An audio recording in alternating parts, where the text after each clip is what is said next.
1962 एक ऐसा साल जिसने भारत को भीतर तक हिला दिया। ये सिर्फ एक युद्ध नहीं था, ये भरोसे का टूटना था, राजनीतिक गलतियों का परिणाम था और उन सैनिकों की कहानी थी जिन्होंने बिना संसाधनों के भी आखिरी सांस तक लड़ाई लड़ी। भारत को लगता था कि चीन उसका दोस्त है, हिंदी चीनी भाई भाई के नारे गूंज रहे थे, लेकिन पहाड़ों के उस पार एक युद्ध की तैयारी शुरू हो चुकी थी और भारत को इसका अंदाजा भी नहीं था। ये कहानी है विश्वास, भ्रम, रणनीतिक भूलों और वीरता की। ये है 1962 के भारत चीन युद्ध की पूरी कहानी। 1950 का दशक, एशिया बदल रहा था। एक तरफ नया स्वतंत्र हुआ भारत था जो शांति, सहयोग और विकास की राह पर चलना चाहता था। दूसरी तरफ क्रांति के बाद उभरता हुआ चीन था जो अपनी सीमाएं मजबूत करने और क्षेत्रीय शक्ति बनने की तैयारी कर रहा था। दोनों देशों के बीच उस समय उम्मीद का माहौल था। भारत में लोग मानते थे कि एशियाई देशों को एक दूसरे का साथ देना चाहिए। राजनीतिक मंचों पर दोस्ती की बातें होती थीं, सड़कों पर नारा गूंजता था, हिंदी चीनी भाई भाई। लोगों को विश्वास था कि दोनों देश मिलकर भविष्य बनाएंगे। लेकिन हिमालय की चोटियों के उस पार स्थिति धीरे धीरे बदल रही थी।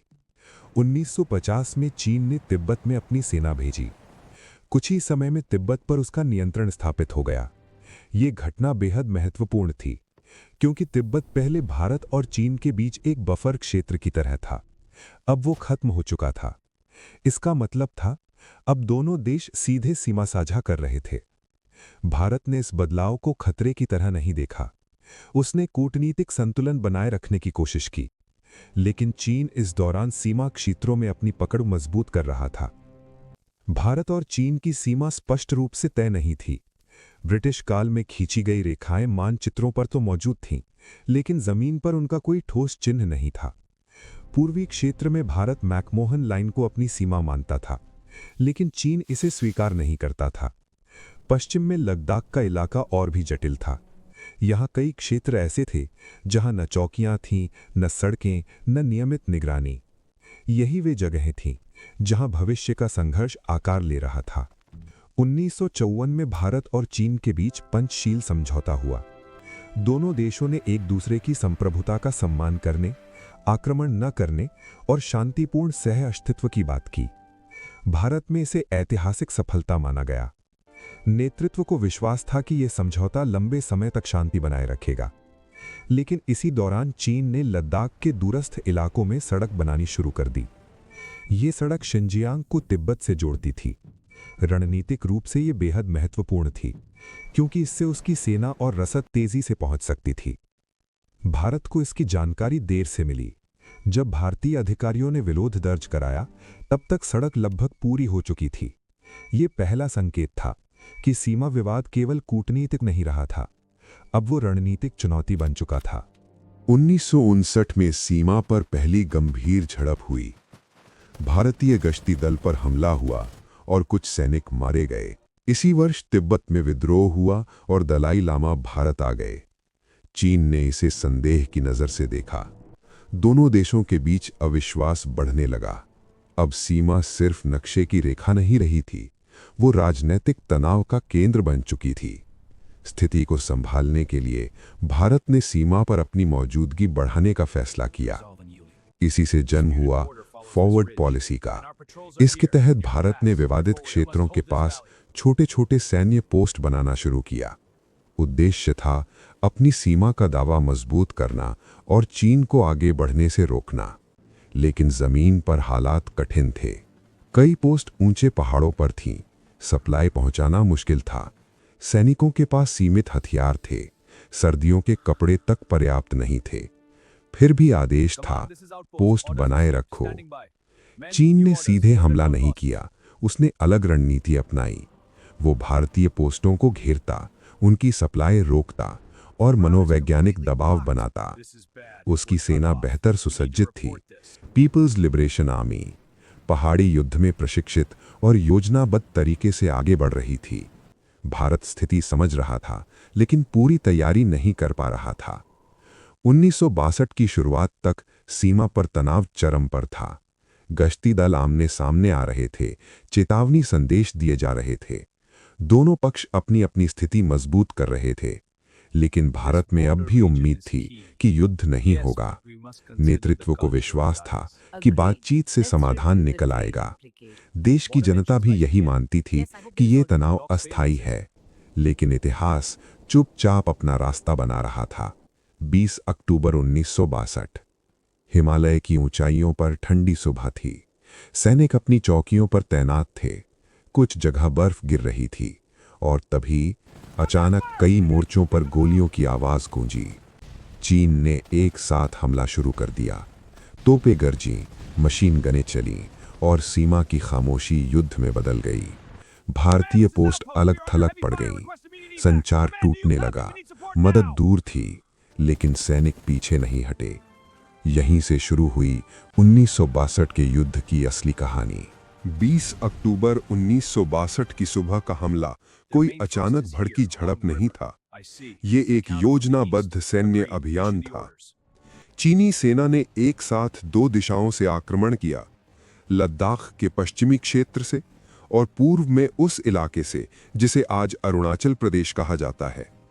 उसकी रणनीति स्पष्ट थी, तेज हमला करो, भारतीय चौकियों को अलग करो और उनकी सप्लाई लाइन काट दो। भारतीय पोस्ट ऊंचे पहाड़ों पर फैली हुई थीं। कई चौकियां इतनी दूर थीं कि उन तक पहुंचने में कई दिन लग जाते थे। जब हमला शुरू हुआ तो कई पोस्ट तुरंत ही संचार से कट गईं। न आदेश पहुंच पा रहे थे, न मदद, लेकिन सैनिक डटे रहे। लद्दाख का इलाका युद्ध का सबसे कठिन मोर्चा बन गया। यहां हवा पतली थी, ऑक्सीजन कम थी और तापमान 0 से कई डिग्री नीचे। ऐसी जगह पर लड़ना ही चुनौती था और उसी में गोलाबारी शुरू हो गई। चीनी सेना संख्या में अधिक थी, बेहतर हथियारों से लैस थी और पहाड़ी युद्ध की तैयारी के साथ आई थी। भारतीय सैनिकों के पास सीमित संसाधन थे। कई के पास पुराने हथियार थे, गोला बारूद कम था, लेकिन उन्होंने मोर्चा नहीं छोड़ा। उनके लिए ये सिर्फ जमीन का सवाल नहीं था, ये कर्तव्य का सवाल था। लद्दाख के एक ऊंचे दर्रे पर इतिहास की सबसे वीर लड़ाइयों में से एक लड़ी गई, रेजांगला। यहां भारतीय सैनिकों की एक छोटी टुकड़ी तैनात थी। उनके सामने हजारों चीनी सैनिक थे। जब हमला हुआ तो पीछे हटने का रास्ता लगभग नहीं था। सर्द हवाएं चल रही थीं, गोलाबारी लगातार हो रही थी और मदद बहुत दूर थी। फिर भी सैनिकों ने अपनी जगह नहीं छोड़ी। उन्होंने मशीन गनों से जवाब दिया, राइफलों से मुकाबला किया और कई घंटों तक दुश्मन को रोके रखा। जब बाद में खोज दल वहां पहुंचा तो दृश्य स्तब्ध कर देने वाला था। कई सैनिक अपनी पोस्ट पर ही शहीद मिले। कुछ अपने हथियार पकड़े हुए थे, कुछ अपनी मशीन गन के पीछे जमे हुए थे। ये लड़ाई सैन्य परिणाम से ज्यादा साहस की मिसाल बन गई। आज भी इसे भारतीय सैनिकों की सबसे महान वीर गाथाओं में गिना जाता है। पूर्वी सीमा पर स्थिति और तेजी से बिगड़ रही थी। ये क्षेत्र घने जंगलों और ऊंचे पहाड़ों से भरा था। भारतीय पोस्ट छोटे छोटे समूहों में फैली हुई थी। चीन ने इस कमजोरी का फायदा उठाया। उसने पोस्टों को अलग अलग घेरा, उनकी सप्लाई रोकी और फिर हमला किया। कुछ पोस्ट घंटों में गिर गईं, कुछ ने दिनों तक मुकाबला किया, लेकिन धीरे धीरे रक्षा रेखाएं टूटने लगीं। भारतीय सैनिकों को पीछे हटने के आदेश मिलने लगे, लेकिन पीछे हटना आसान नहीं था। रास्ते खतरनाक थे, मौसम कठोर था और दुश्मन आगे बढ़ रहा था। कई सैनिकों को जंगलों से होकर निकलना पड़ा। कुछ रास्ता भटक गए, कुछ ठंड से शहीद हुए, कुछ दुश्मन के घेरे में आ गए। ये सिर्फ युद्ध नहीं था, ये जीवित रहने की लड़ाई बन चुका था। युद्ध के दौरान सबसे बड़ी समस्या बनी संचार व्यवस्था। कई चौकियां रेडियो से जुड़ी थीं, लेकिन पहाड़ों में सिग्नल अक्सर टूट जाते थे। जब हमला तेज हुआ तो कई पोस्ट पूरी तरह अकेली पड़ गईं। उन्हें न आदेश मिल पा रहे थे, न जानकारी। कमांडरों को अपने फैसले खुद लेने पड़े। कुछ ने आखिरी तक लड़ाई जारी रखी, कुछ ने सैनिकों को बचाने के लिए पीछे हटने का फैसला किया। हर निर्णय भारी था, क्योंकि हर फैसला जीवन और मृत्यु के बीच का अंतर बन सकता था। जैसे जैसे खबरें देश की राजधानी पहुंची, चिंता बढ़ने लगी। लोगों को पहली बार एहसास हुआ कि सीमा पर हालात कितने गंभीर हैं। रेडियो पर समाचार सुने जा रहे थे, अखबारों में सुर्खियां छप रही थीं। देश भर में सेना के समर्थन में लोग आगे आने लगे, दान दिए गए, रक्तदान शिविर लगे, लोग सैनिकों के लिए प्रार्थना करने लगे। ये युद्ध पूरे देश को भीतर तक छू रहा था। नवंबर की शुरुआत तक चीनी सेना कई रणनीतिक स्थानों पर कब्जा कर चुकी थी। भारतीय सेना पुनर्गठन की कोशिश कर रही थी, लेकिन समय कम था और दूरी बहुत ज्यादा। युद्ध का संतुलन चीन की ओर झुकता दिख रहा था। फिर नवंबर के मध्य में हमलों की दूसरी लहर शुरू हुई। इस बार चीन का लक्ष्य था भारतीय रक्षा को पूरी तरह तोड़ देना। उसकी सेना तेजी से आगे बढ़ी, कई भारतीय ठिकाने गिर गए। अब यह साफ हो गया था, स्थिति बेहद गंभीर हो चुकी है। भारत को लगने लगा था कि यह संघर्ष लंबा चल सकता है, लेकिन किसी को अंदाजा नहीं था कि युद्ध अचानक ही रुकने वाला है। नवंबर 1962 के अंत तक सीमा पर लड़ाई जारी थी। भारतीय सैनिक अभी भी मोर्चों पर थे, कई जगह मुकाबला जारी था और देश चिंता में डूबा हुआ था। तभी 21 नवंबर 1962 को एक अप्रत्याशित घोषणा हुई। चीन ने अचानक युद्ध विराम घोषित कर दिया। उसने कहा कि उसकी सेना आगे नहीं बढ़ेगी और कुछ क्षेत्रों से पीछे हट जाएगी।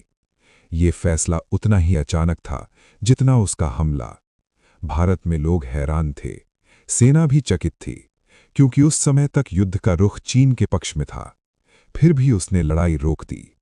उसका उद्देश्य पूरा हो चुका था, भारत को सैन्य झटका देना, सीमा विवाद पर दबाव बनाना और अपनी रणनीतिक स्थिति मजबूत करना। जब युद्ध खत्म हुआ तो असली तस्वीर सामने आने लगी।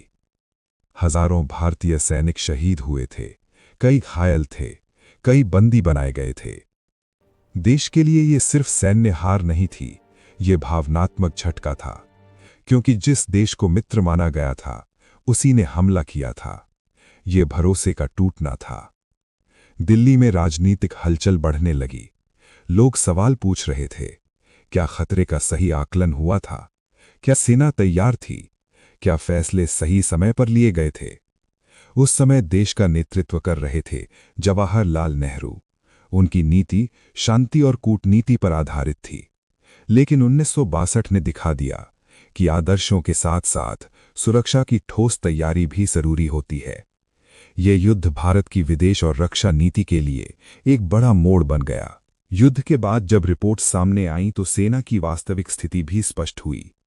कई सैनिकों के पास पर्याप्त सर्दियों के कपड़े नहीं थे। कुछ चौकियों तक सप्लाई महीनों में पहुंचती थी। हथियार पुराने थे, संचार कमजोर था। फिर भी सैनिकों ने मोर्चा छोड़ा नहीं। उन्होंने दिखाया कि साहस संसाधनों से नहीं, कर्तव्य से आता है। यही कारण है कि ये युद्ध हार की कहानी होते हुए भी वीरता की मिसाल बन गया। आज भी उन सैनिकों की गाथाएं भारतीय सेना की परंपरा में जीवित हैं। इस युद्ध ने पूरे देश को बदल दिया। पहली बार भारत ने महसूस किया कि राष्ट्रीय सुरक्षा केवल नीतियों से नहीं, तैयारी से सुरक्षित होती है। युद्ध के बाद सेना का विस्तार शुरू हुआ। सीमा पर सड़कों और हवाई पट्टियों का निर्माण हुआ। नए हथियार खरीदे गए। पहाड़ी युद्ध के लिए विशेष प्रशिक्षण शुरू हुआ। खुफिया तंत्र को मजबूत किया गया। सीमा निगरानी बढ़ाई गई। भारत ने तय किया कि भविष्य में ऐसी स्थिति के लिए वो कभी तैयारियों में कमी नहीं छोड़ेगा। जनता पर भी इस युद्ध का गहरा असर पड़ा। देश भर में सैनिकों के लिए सम्मान बढ़ा। लोगों को पहली बार एहसास हुआ कि सीमा पर खड़े जवान किन परिस्थितियों में देश की रक्षा करते हैं। ये युद्ध भारत को भावनात्मक रूप से एकजुट कर गया। अब सुरक्षा सिर्फ सरकार की जिम्मेदारी नहीं रही, ये नेशनल कॉन्शियसनेस बन गई। 1962 का युद्ध सिर्फ एक सैन्य संघर्ष नहीं था, ये भरोसे के टूटने की कहानी थी। ये तैयारी की कमी की कीमत थी और ये उन सैनिकों की गाथा थी जिन्होंने कठिन परिस्थितियों में भी पीछे हटना स्वीकार नहीं किया। इस हार ने भारत को कमजोर नहीं किया, बल्कि उसे जगाया, क्योंकि इतिहास यही दिखाता है कि जो राष्ट्र अपनी गलतियों से सीखते हैं वही भविष्य में मजबूत बनते हैं। और 1962 के बाद भारत सचमुच बदल चुका था।